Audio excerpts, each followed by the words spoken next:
Hello everyone, welcome to T-SAT. నేను మీ లింగదాస్.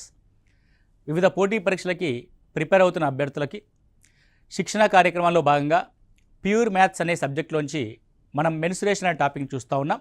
అందులో భాగంగా ఏరియాస్ అండ్ పెరిమీటర్స్ అనే కాన్సెప్ట్ ఏ విధంగా ఉంటుందో గత క్లాస్లో చూసాం. సో గత క్లాస్లో మనము సమద్విబాహు త్రిభుజం యొక్క వైశాల్యాన్ని సూత్రం ఆధారంగా ఏ విధంగా కనుక్కుంటామన్న అంశాన్ని మనం చూసి ఉన్నాం. సో ఈరోజు ఆ సమద్విబాహు త్రిభుజం అనే కాన్సెప్ట్ని లంబకోణ త్రిభుజానికి ఇంప్లిమెంట్ చేస్తూ ఈజీగా సులభంగా ఏ విధంగా సాల్వ్ చేయొచ్చో ఈరోజు మనం చూద్దాం. సో ఈరోజు మనం చూసినట్లయితే ఫర్ ఎగ్జాంపుల్ సమద్విబాహు త్రిభుజము అని నేను ఒక హెడ్డింగ్ పెడుతున్నాను. ఐసోస్లెస్ ట్రయాంగిల్గా మనం పేర్కొంటాం దీన్ని సమద్విబాహు త్రిభుజం. సో సమద్విబాహు త్రిభుజంలో రెండు రకాల కొలతలు ఉంటాయి. ఒకటి సమానమైన భుజం. సమానమైన భుజము ఏ అంటాం. ఏ ఈజ్ ఈక్వల్ టు 5 సెంటీమీటర్లు అనుకోండి. అసమానంగా ఉన్న భుజం యొక్క కొలతని మనం భూమిగా తీసుకుంటాం. భూమి ఈజ్ ఈక్వల్ టు 6 సెంటీమీటర్స్. గత క్లాస్లో సమానమైన భుజము 5 సెంటీమీటర్లు, అసమానమైన భుజము 6 సెంటీమీటర్లుగా ఉన్న సమద్విబాహు త్రిభుజం యొక్క త్రిభుజ వైశాల్యాన్ని మనం ఫార్ములా ఆధారంగా కనుక్కున్నాం. నేనేం చెప్తున్నానంటే సమద్విబాహు త్రిభుజంలో మనకు ఒక లంబకోణ త్రిభుజం ఏర్పడుతుంది. సమద్విబాహు త్రిభుజంలో మనకు ఒక లంబకోణ త్రిభుజం అనేది ఏర్పడుతుంది. అది ఏ విధంగా ఏర్పడుతుంది అన్నది కూడా మనం గత క్లాస్లో చూసి ఉన్నాం. సో ఇప్పుడు లంబకోణ త్రిభుజాన్ని ఐడెంటిఫై చేద్దాం. ఇది ఏ, ఇది బి, ఇది సి. ఇది సమానమైన భుజము 5 సెంటీమీటర్లు, 5 సెంటీమీటర్లు. ఇది అసమానంగా ఉన్న భుజము 6 సెంటీమీటర్లు అనుకుందాం. సో అసమానమైన భుజానికి గీసిన లంబము దీన్ని సమానంగా విభజిస్తుంది. సమద్విబాహు త్రిభుజంలో అసమాన భుజానికి ఎదురుగా ఉన్న శీర్షము నుంచి అసమాన భుజానికి లంబాన్ని గీస్తే ఆ లంబము అసమాన భుజాన్ని సమానంగా విభజిస్తుంది. ఏదో టంగ్ ట్విస్టర్ లాగా ఉందనుకోకండి, లేదండి, సమానంగా లేని భుజం ఉంది కదా, దీన్ని లంబము సమానంగా విభజిస్తుంది. సింపుల్. అంటే 6 సెంటీమీటర్ కాస్త ఏమవుద్ది, 3 and 3గా డివైడ్ అవుద్ది. ఇప్పుడు చూడండి, ఇది ఒక లంబం అంటే ఎత్తు. ఇది 3, ఇది 5, ఇది ఎత్తు కలిగిన ఒక లంబకోణ త్రిభుజం. మీకు లంబకోణ త్రిభుజం యొక్క త్రిభుజ భుజాలు గుర్తుకు రావాలి. వెంటనే ఏముంటాయంటే 3:4:5 రేషియోలో ఉంటాయి. ఇది ఒక లంబకోణ త్రిభుజం యొక్క కొలత. సో లంబకోణ త్రిభుజంలో 3 ఉంది, 5 ఉంది, ఇక లేనిది ఏది 4. ఇదే దాని యొక్క ఎత్తు. సింపుల్. ఎత్తు ఎంత అండి? 4. ఇప్పుడు ఏరియా కనుక్కోవచ్చు కదా. So what about area? A is equal to half into భూమి. భూమి ఎంత మొత్తము 6 ఇంటూ హైట్ ఎంత 4. So 2 2s 4, 6 12 centimetre square. ఎందుకంటే ఆన్సర్ అది 6 2s 12 సెంటీమీటర్ స్క్వేర్ అనేది ఈ మొత్తం సమద్విబాహు త్రిభుజం యొక్క వైశాల్యం. అంటే ఎలా కనుక్కున్నాం మనము? హైట్ని ఐడెంటిఫై చేయడం ద్వారా.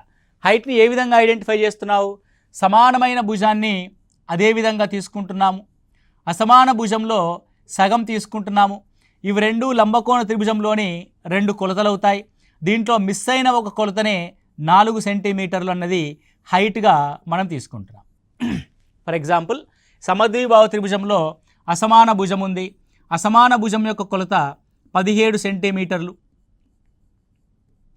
సమాన భుజం యొక్క కొలత ఏ 17 సెంటీమీటర్లు. అసమాన భుజం యొక్క కొలత 16 సెంటీమీటర్లు. అసమాన భుజం యొక్క కొలత 16 సెంటీమీటర్లు. ఇప్పుడు దీని నుంచి మనం హైట్ని రాద్దాం. సో సమాన భుజాన్ని యాజ్ ఇట్ ఈజ్గా తీసుకుంటాం 17 సెంటీమీటర్లుగా. అసమాన భుజాన్ని సగం తీసుకుంటాం 8 సెంటీమీటర్లుగా. మీకు చూడగానే లంబకోణ త్రిభుజం యొక్క భుజాలు గుర్తుకు రావాలి. ఒకటి 3 4 5 అయితే మరొకటి 5 12 13, ఇంకొకటి 7 24 25, మరొకటి 8 15 and 17గా మనం చూస్తాం. ఇక్కడ చూడండి, 17 ఉంది లంబకోణ త్రిభుజంలో, 8 ఉంది లంబకోణ త్రిభుజంలో కొలత, లేని కొలతనే 15. కాబట్టి ఇది హైట్ అవుతుంది. That is height is equal to 15 centimetres అని చూడగానే మనం ఐడెంటిఫై చేస్తే that area is equal to half into base B. B అంటే ఏంటి? 16. సో 16 into 15 అని రాస్తాం. సో 2 8s 16, 15 4 60, 15 8 120 సెంటీమీటర్ స్క్వేర్గా మనం ఇక్కడ తీసుకోవడం జరుగుతుంది. So what is the area of this isosceles triangle? 120 centimetre స్క్వేర్గా మనం రాస్తాం. ఇది సమద్విబాహు త్రిభుజంలో మనం లంబకోణ త్రిభుజాన్ని ఇంప్లిమెంట్ చేస్తూ మనం చేస్తున్న అంశం. అదేవిధంగా మరొక అంశాన్ని మనం డిస్కస్ చేసాం ఇక్కడ, విషమాబాహు త్రిభుజం ఏ విధంగా ఉంటుంది అని. సో విషమాబాహు త్రిభుజంలో 3 భుజాల యొక్క కొలతలు డిఫరెంట్గా ఉంటాయి. సో ఒకటి ఏ, బి మరియు సి. సో 3 కొలతలు ఏ అనే కోణానికి ఎదురుగా స్మాల్ ఏ, బి అనే కోణానికి ఎదురుగా స్మాల్ బి, సి అనే కోణానికి ఎదురుగా స్మాల్ సి ఉంటే హీరోన్స్ ఫార్ములా ప్రకారం A is equal to under root S into S minus A into S minus B into S minus సిగా మనం రాస్తాం. ఒకవేళ త్రిభుజ భుజాల కొలతలు, త్రిభుజ భుజాల కొలతలు 6 సెంటీమీటర్లు, 8 సెంటీమీటర్లు, 10 సెంటీమీటర్లు అయితే వైశాల్యం ఎంత అన్నాడు అనుకోండి. అయితే వైశాల్యం ఎంత అన్న విషయాన్ని మనం ఇక్కడ ఫైండ్ అవుట్ చేద్దాం. 6 centimetres, 8 centimetres, 10 centimetres, the 3 measurements are different to each other. అవి ఒకదానితో ఒకటి విభిన్నంగా ఉన్నాయి కాబట్టి అది విషమబాహు త్రిభుజం. విషమబాహు త్రిభుజం యొక్క వైశాల్యానికి formula under root of S into S minus A into S minus B into S minus సిగా మనం చూస్తాం. ఇక్కడ ఎస్ అంటే ఏంది? A plus B plus C by 2, 6 plus 8 plus 10/2.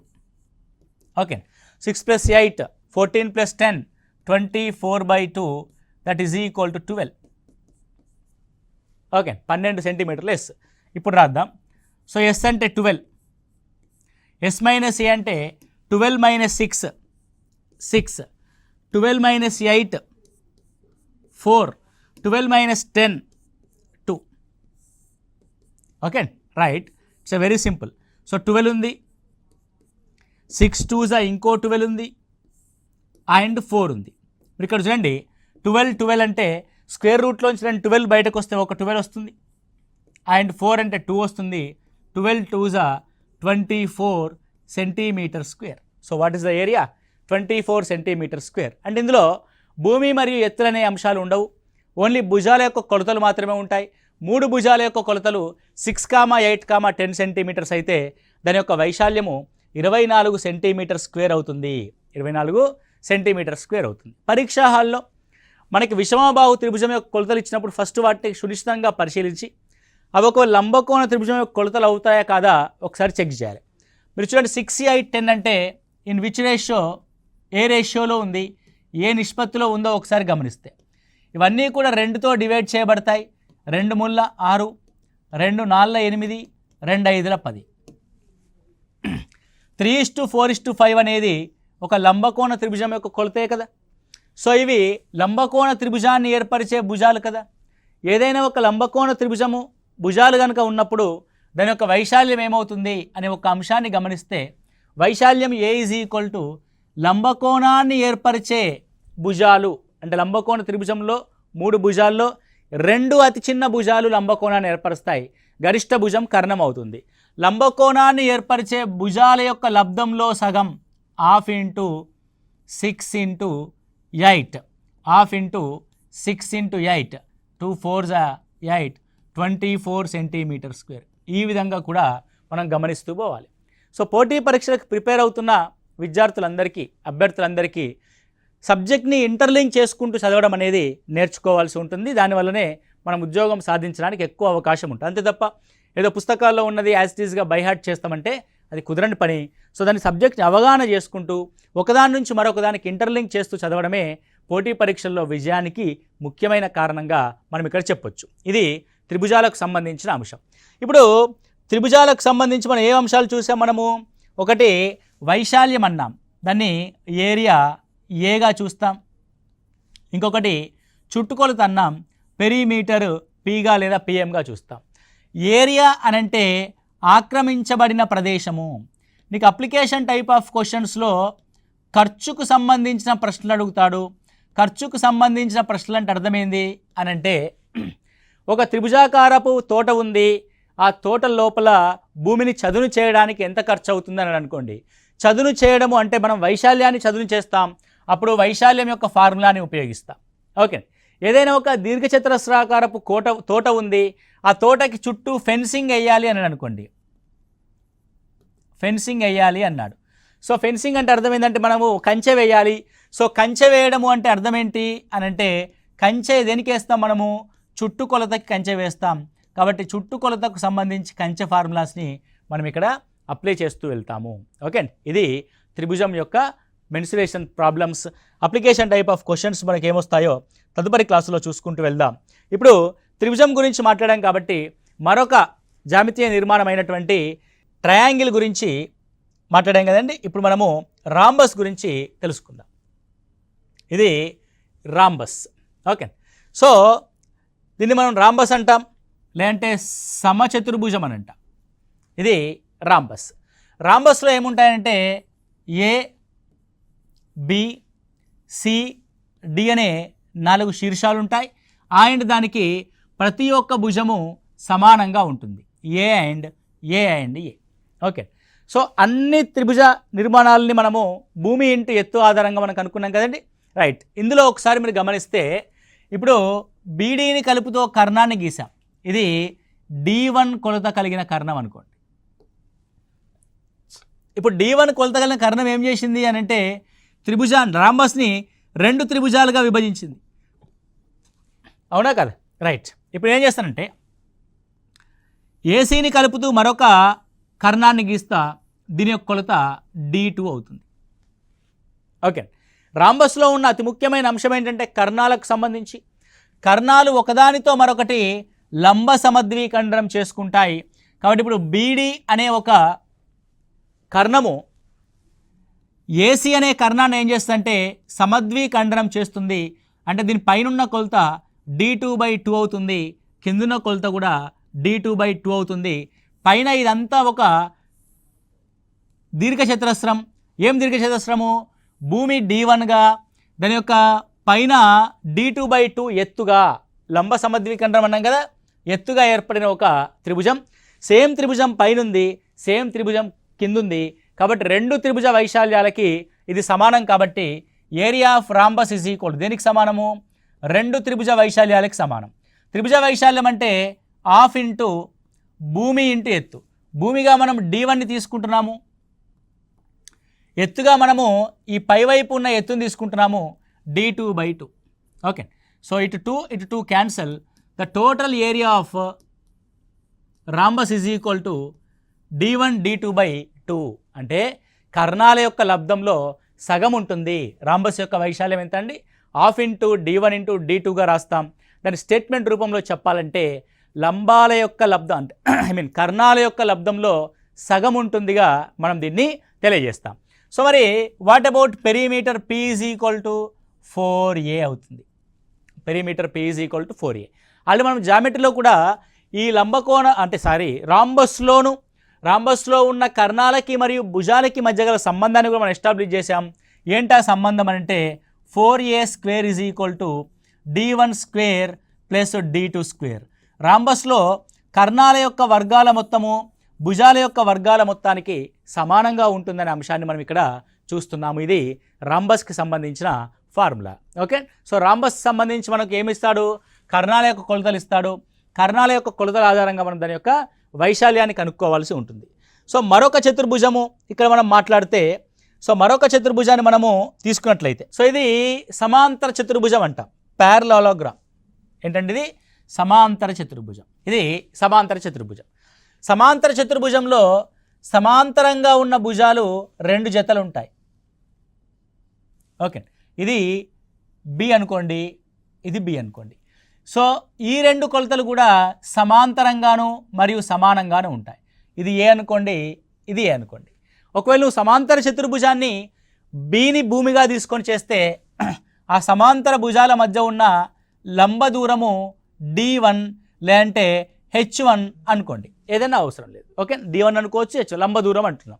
అప్పుడు సమాంతర చతుర్భుజం యొక్క వైశాల్యం ఏమవుతుందంటే, నువ్వు ఒక జత అంటే ఏ జతనైతే మనము సమాంతరంగా ఉంది సమానంగా ఉంది అనే పాయింట్ ఆఫ్ వ్యూలో చూస్తున్నామో ఆ జత యొక్క భుజము ఇంటూ వాటి మధ్య ఉన్న లంబ దూరముగా మనం చూస్తాం.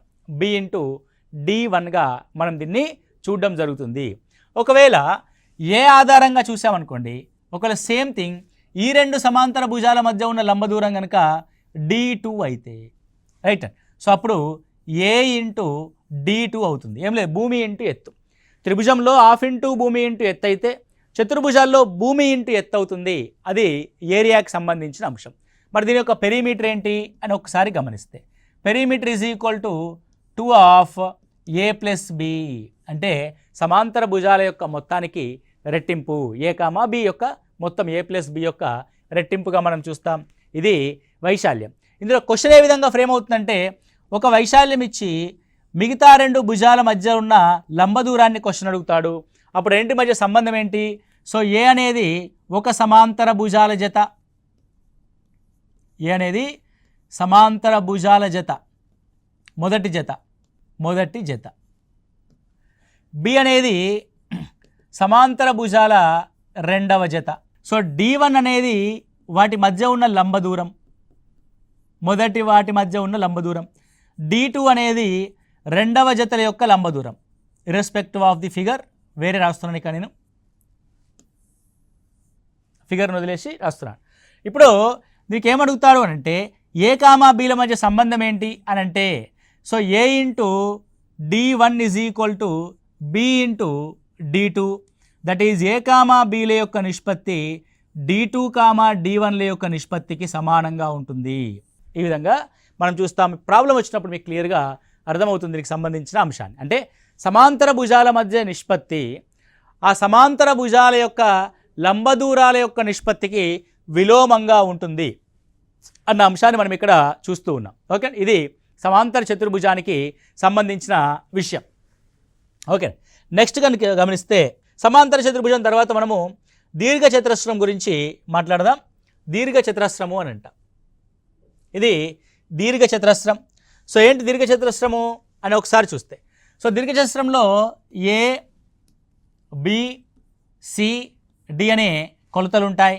ఇది పొడవాటి కొలతని లెంత్ అంటాం, తక్కువ ఉన్న కొలతని బి అని అంటాం. సో దీని యొక్క వైశాల్యం సింపుల్గా పొడవు ఇంటూ వెడల్పు అనే అన్నగా భూమి ఇంటూ ఎత్తని, ఎత్తు అంటే లంబం ఉంటుంది కాబట్టి. దీని యొక్క perimeter P is equal to 2 of L plus B. దీంట్లో రెండు డయాగ్నల్ సమానంగా ఉంటాయి కాబట్టి the diagonal D is equal to under root of L square plus B స్క్వేర్గా మనం చూస్తాం. Under root of L square plus B square. ఇది దీర్ఘచతురస్రం. దీర్ఘచతురస్రంలో పొడవు కామా వెడల్పులు వేరువేరుగా ఉంటే చతురస్రంలో పొడవు కామా వెడల్పులు సమానంగా ఉంటాయి. చతురస్రంలో ఏ విధంగా ఉంటాయండి?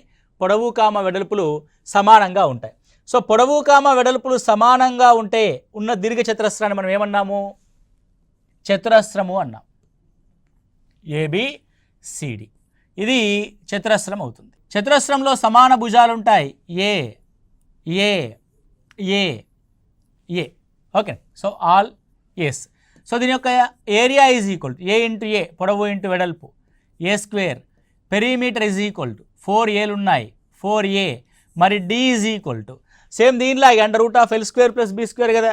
Under root of A square plus A square రాస్తే under root of A square plus A square is equal to A√2 అవుతుంది.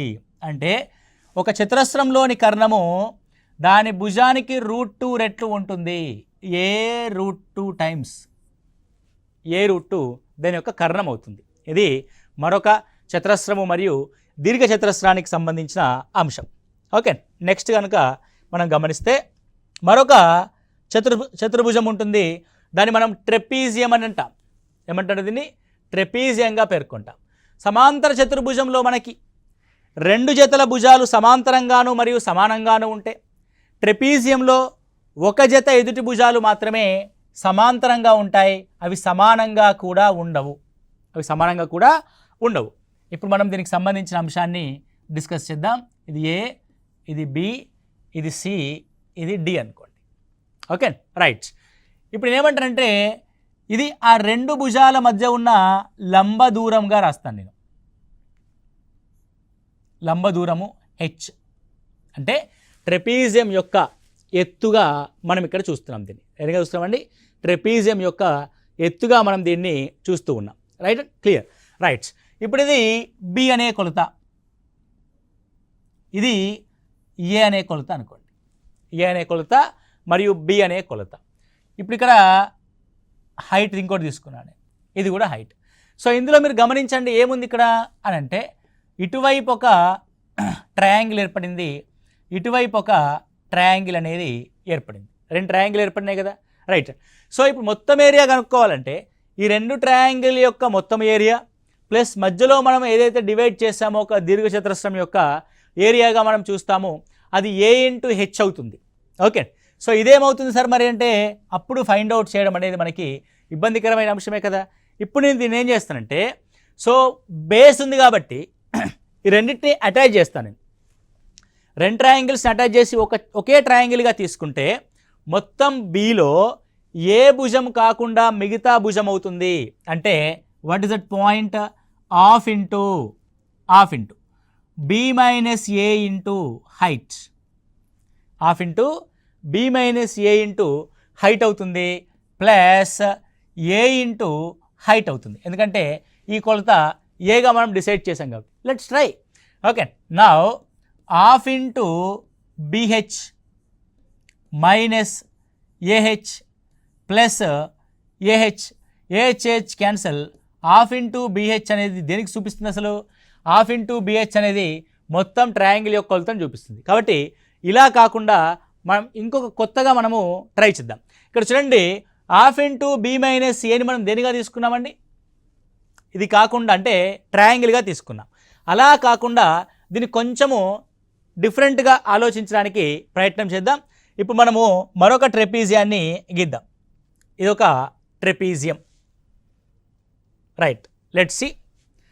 ఇక ట్రెపీజియంలో ఒక డయాగ్నల్తో నేను త్రిభుజంగా విభజించా. ఇదొక త్రిభుజం అండ్ ఇదొక త్రిభుజం. ఓకే, త్రిభుజంలో ఇది బేస్ బి అనుకోండి, ఇక్కడ నుంచి ఇక్కడికి ఉన్న లంబ దూరం హెచ్, ఇది బేస్ ఏ అనుకోండి, రైట్ అండి. ఏ అనుకున్నప్పుడు ఈ శీర్షానికి ఉన్న లంబ దూరం కనుక మనం ఎక్స్టెండ్ చేసి రాస్తే ఇది హైట్ అవుతుంది. ఎక్కడైనా తీసుకోవచ్చు హైట్ని. సో ఇప్పుడు ఈ త్రిభుజం యొక్క ఏరియా ప్లస్ ఈ త్రిభుజం యొక్క ఏరియా రెండింటిని కలిపితే సరిపోద్ది కదా. అంటే వెరీ సింపుల్, హాఫ్ ఇంటూ ఇటువైపు బీహెచ్ ప్లస్ హాఫ్ ఇంటూ అవతలి వైపు ఏహెచ్, రెండింటినీ కామన్ తీసి రాస్తే హాఫ్ ఇంటూ ఏ ప్లస్ బి ఇంటూ హెచ్గా రాస్తాం. ట్రెపీజియం యొక్క వైశాల్యానికి సంబంధించి చాలామందికి అది ఏ విధంగా వస్తుందో ఐడియా లేదు. కొంతమంది ఇలా సింప్లిఫై చేసి రాస్తారు, అలా చేసినా సరే మనకి రావడానికి ఛాన్స్ ఉంటుంది. ఇదైతే పర్ఫెక్ట్ మెథడ్. ఇటువైపు ఒక హాఫ్ ఆఫ్ బిహెచ్, పైవైపు ఒక హాఫ్ ఆఫ్ ఏహెచ్, రెండింటినీ కలిపి రాస్తే half of A plus B into H అవుతుంది. ఇది ఒక ట్రెపీజియం యొక్క వైశాల్యానికి ఫార్ములా. ట్రెపీజియం యొక్క వైశాల్యానికి ఫార్ములా అంటే మనం ఇప్పుడు చతుర్భుజాల్లో ఏం చూసాము? చతుర్భుజాల్లో చతురస్రం యొక్క వైశాల్యాన్ని చూసాం, దీర్ఘచతురస్రం యొక్క వైశాల్యాన్ని చూసాం, ట్రెపీజియం యొక్క వైశాల్యాన్ని చూసాం, సమాంతర చతుర్భుజం యొక్క వైశాల్యాన్ని కూడా చూసాం. అదేవిధంగా కొన్ని సందర్భాల్లో ఏమవుతుంది అని అంటే, మీరు పార్క్లోకి వెళ్ళి ఉంటారు. పార్క్స్ ఇప్పుడు ఫర్ ఎగ్జాంపుల్ ఒక పెద్ద పార్క్ ఉంది అనుకోండి, ఒక దీర్ఘచతురస్రాకారపు ఒక పెద్ద పార్క్ ఉంది, రైట్. పార్క్లో మనకి ఏమవుతుంది అని అంటే, వాకర్స్ నడవడానికి మధ్యలో ఇటు చుట్టూ కొంత ప్లేస్ని వదిలేసి మధ్యలో గడ్డిని పెంచారనుకోండి. Is it clear and right? నేనేమంటున్నాను, బయటి వైపు ఉన్నది ఒక పెద్ద దీర్ఘచతురస్రము, లోపల వైపు ఉన్నది ఒక చిన్న దీర్ఘచతురస్రము. ఈ రెండింటి మధ్యలో మనం నడవడానికి ఏర్పాటు చేయబడిన బాట యొక్క వెడల్పు డి అనుకోండి. బాట యొక్క వెడల్పు ఎంత? డి. ఫర్ ఎగ్జాంపుల్ బయట దీర్ఘచతురస్రం యొక్క కొలత ఎల్, బయట దీర్ఘచతురస్రం యొక్క వెడల్పు బి. సో లోపలి కొలత ఏమవుతుందండి? లోపలి కొలతను గమనిస్తే మనకి లోపల ఉన్న కొలత ఇక్కడ నుంచి డి తగ్గింది, ఇక్కడ నుంచి డి తగ్గింది, ఇది L minus 2D. Next B యొక్క కొలతను గమనిస్తే బయట వైపు ఉన్న బి కొలత పెద్దగా ఉంది, లోపలి వైపున బి కొలత రెండు వైపులా డి తగ్గి బి మైనస్ 2D అయింది. రైట్. ఇప్పుడు నా యొక్క క్వశ్చన్ ఏంటంటే, ఒక దీర్ఘచతురస్రాకారపు పార్కు లోపల పొడవు మరియు వెడల్పుల వెంబడి చుట్టూ ఒక బాట ఉంటే, చుట్టూ బాట లోపలి వైపు ఉంటే, ఎక్కడుంది బాట? లోపలి వైపు. లోపల ఉందని ఎలా చెప్తున్నావు నువ్వు అని అంటే, ఎల్ కామా బి అనే కొలతలు నిర్దిష్టమైన పొడవు కామా వెడల్పులు బయట వైపు ఉంటే లోపల బాట ఉన్నట్టు, ఎల్ కామా బి లోపల తీసుకుంటే బయటి వైపు బాట ఉన్నట్టు. ఓకే అండి. సో ఇప్పుడు ఫర్ ఎగ్జాంపుల్ ఎల్ లోపల రాస్తాం అనుకోండి, బయట ఏం రాస్తాం? L+2D రాస్తాం. అంటే బాట లోపలికి బయటకి మధ్యలో ఉంది అని అంటే లోపల ఎల్ తీసుకున్నాం కాబట్టి ఎల్కి బయట ఉంది, బయట ఎల్ తీసుకుంటే ఎల్కి లోపల బాట ఉంది అని అంటాం. కాబట్టి ఇక్కడ ఇది బాట యొక్క వైశాల్యం. అంటే రెండు దీర్ఘచతురస్రాల మధ్య గల వైశాల్యాన్ని మనం ఇక్కడ కనుక్కుంటున్నాం. దీన్ని ఏమంటారంటే బాట వైశాల్యంగా పేర్కొంటారు. ఏరియా ఆఫ్ పాత్ అంటాం. ఏమంటారంటే దీన్ని బాట వైశాల్యము అని అంటాం. ఇప్పుడు ఏం కనబడుతుంది నీకు బాట వైశాల్యం అని అంటే? చుట్టూ పెద్ద దీర్ఘచతురస్రం ఉంది, లోపల చిన్న దీర్ఘచతురస్రం ఉంది. ఓకే అండి. So the longest rectangular, the greatest rectangular is the out side of the path, the smallest rectangular inside of the path. మనకేం కావాలి? పాత్ యొక్క ఏరియా కావాలి, బాట యొక్క ఏరియా కావాలి. కాబట్టి పెద్ద దీర్ఘచతురస్రంలోంచి చిన్న దీచాన్ని తీసేసామనుకోండి, నీకు మిగిలేదేంది? ఈ బాట. అంటే మొత్తం బయటి వైపు ఉన్న వైశాల్యము ఎల్బిలోంచి లోపలి వైపు ఉన్న వైశాల్యము L-2D ఇంటూ B-2Dని తీసేస్తున్నాము. బయటి వైశాల్యము మైనస్ లోపలి వైశాల్యం. మీకు కొలతలు ఏమైనా ఇవ్వనండి. బాట వైశాల్యం అంటే బయటి వైపు ఉన్న దీచా యొక్క వైశాల్యము మైనస్ లోపలి వైపు ఉన్న దీచా యొక్క వైశాల్యంగా మనం చూస్తాం. Let's simplify LB. Minus L into B LB, minus L into minus తర్వాత మల్టిప్లై చేద్దాం. ఫస్ట్ అయితే దీన్ని సింప్లిఫై చేద్దాం. L into B. So minus 2LB లేదా 2LD minus 2BD minus into minus plus 2D square.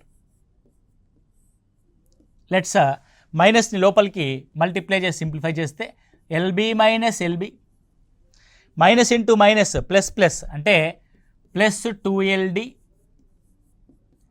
Plus 2BD minus 2D square.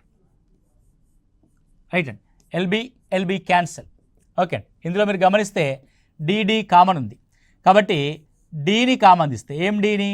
2Dని common తీస్తే L plus B minus D, L plus B minus D. అంటే బాట యొక్క వైశాల్యం is equal to 2D into L plus B minus D, L plus B minus D. L అనేది బయటి వైపు పొడవు, B అనేది బయటి వైపు వెడల్పు, డి అనేది బాట యొక్క వైశాల్యము. కాబట్టి బాట వైశాల్యం is equal to 2D into D into L plus B minus D, L plus B minus డిగా మనం రాస్తాం. ఇదేంటిది? ఇది బాట బయటి వైపు ఉంటే, బయట వైపు ఉన్న లోపల వైపు ఉన్న నీ కాన్సెప్ట్ పరంగా గుర్తుపెట్టుకోవాల్సిన అంశం ఏంటి అని అంటే, బాట యొక్క వైశాల్యం అంటే బయట ఉన్న జ్యామితీయ నిర్మాణం యొక్క వైశాల్యంలోంచి లోపల ఉన్న జ్యామితీయ నిర్మాణం యొక్క వైశాల్యాన్ని తీసేయాలి. బాట దీచాగా ఉంటే దీచా యొక్క వైశాల్యము, చతురస్రంగా ఉంటే చతురస్రం యొక్క వైశాల్యంగా మనం చూస్తాం. అదేవిధంగా సేమ్ థింగ్ ఒకసారి చతురస్రానికి ఇదే ఫార్ములాని అప్లై చేసి చూద్దాం. ఓకే, చతురస్రానికి అదే ఫార్ములాని అప్లై చేసి చూస్తే ఏమవుతుందో చూద్దాం. ఇది పెద్ద చతురస్రము, దాని లోపల చిన్న చతురస్రం మరొకటి ఉంది అనుకుందాం. చిన్న చతురస్రము మరొకటి ఉంది. సో రెండు చతురస్రాల మధ్య బాట ఉంది. ఇది క్యాపిటల్ ఏ అనే కొలత కలిగిన చతురస్రము, ఇది A-2D అనే లోపల చతురం. ఎందుకంటే డిడి తగ్గుద్ది కదండి. ఇప్పుడు వెరీ సింపుల్, మనం ఏం చేస్తున్నాము? బయట చతురస్ర వైశాల్యము A² లోంచి A-2D యొక్క వైశాల్యాన్ని తీసేస్తున్నాం. అప్పుడే నీకు చతురస్రం యొక్క బాట వైశాల్యం వస్తుంది. మీకు కాన్సెప్ట్ అర్థమైంది కదా? రైట్. ఇప్పుడు టక్కని చేసేయచ్చు మనం. సో సింపుల్, A² మైనస్ ఇక్కడ A-B హోల్ స్క్వేర్ అప్లై చేస్తే A² plus 4D² minus 4AD 2AB అంటే okay right. So A² minus A² minus 4D² plus 4AD. Okay, so A² cancel. When we common the 4D A minus D అవుతుంది. When we common the 4D you will get A minus D. So ఇది చతురస్రం యొక్క బాట వైశాల్యము, simple formula. ఏదైనా సరే బాట వైశాల్యం కనుక్కోవాల్సి వచ్చినప్పుడు ఏం చేయాలి మనము, బయట వైపు ఉన్న వైశాల్యంలోంచి లోపలి వైశాల్యాన్ని తీసేస్తే మనకు మిగిలేదే బాట వైశాల్యం. ఇది మనకి మెన్సురేషన్ 2 డైమెన్షనల్లో ఏరియాస్ అండ్ పెరిమీటర్స్లో ఉన్న మౌలికమైన అంశాలు. వీటి ఆధారంగా మనము ఎగ్జామినేషన్ హాల్లో గతంలో వచ్చిన ప్రశ్నాపత్రాల్లో ఎగ్జామ్స్లో ఏ విధంగా ప్రశ్నలు అడుగుతున్నాడు, వీటి యొక్క ఇంప్లికేషన్స్ ఆర్థమెటిక్లో పర్సంటేజెస్ పరంగా రేషియోస్ పరంగా ఏ విధంగా క్వశ్చన్స్ అడుగుతున్నాడు అనేది ఇంకొక సెషన్లో మనం డిస్కస్ చేద్దాం. అప్పటి వరకు ఈ సెషన్ని మళ్ళీ ఒకసారి క్లియర్గా వినండి. 1-2 సార్లు వింటేనే మనకు అర్థమెటిక్లో అంటే ప్యూర్ మ్యాథ్స్లో మెన్సురేషన్ అండ్ జామెట్రీ అనే టాపిక్స్ అర్థమవుతాయి. కాబట్టి 1-2 సార్లు వినడానికి ప్రయత్నం చేయండి. Thank you. All the best.